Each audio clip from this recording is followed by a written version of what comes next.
প্রতিটি হত্যাকাণ্ডর সুনির্দিষ্টভাবে independent enquiry করে বিচার করতে হবে এবং এগুলোর জন্য যারা যারা দায়ী তাদেরকে আইনের আওতায় আনতে হবে। বিচার বহির্ভূত কোনো হত্যাকাণ্ড করা যাবে না এবং আমাদের এই সমাধান রাজনৈতিকভাবে করতে হবে। এই সমাধান সবাইকে নিয়ে আলোচনার মাধ্যমে করতে হবে। এই সমাধান করার জন্য প্রথম শর্ত আমি যেটা বললাম যে বিচার করতে হবে।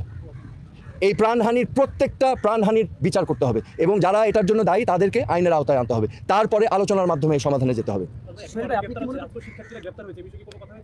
আমি তীব্র নিন্দা জানাই এবং প্রতিবাদ জানাই। শিক্ষার্থী ভাই বোনদেরকে গ্রেফতার করা থেকে বিরত থাকার জন্য আমি আহ্বান করছি। শিক্ষার্থীদের জন্য কোনো মেসেজ আছে কিনা যারা আন্দোলন করছে?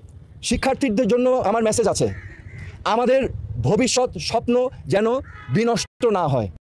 আমাদের বাংলাদেশ আমরা লক্ষ লক্ষ শহীদের রক্তের বিনিময়ে আমরা অর্জন করেছি। এই দেশটা তোমাদের, এই দেশটাকে তোমাদেরই করতে হবে। It is your responsibility, do not lose hope. Okay, এবং সামনের দিক ভালো দিন আসবে, কিন্তু এখন কষ্ট করতে হবে, হোপ আশা ছাড়া যাবে না। এই দেশটা তোমাদের সম্পদ, তোমাদেরই করতে হবে।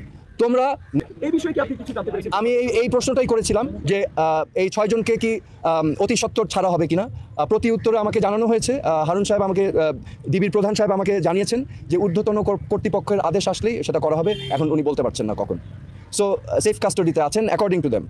আমি অনুমতি চেয়েছিলাম কারণ আমার পয়েন্ট ছিল যদি গ্রেফতার হয়ে থাকে তাহলে আমার দেখা করার কোনো অধিকার নাই, কিন্তু যদি সেফ কাস্টাডিতে থাকে তাহলে আমি দেখা করতে চাচ্ছিলাম। তো আমাকে সেটা ডিনাই করা হয়েছে, বলেছেন ঊর্ধ্বতন কর্তৃপক্ষের পারমিশন নিয়ে আমার দেখা করতে হবে।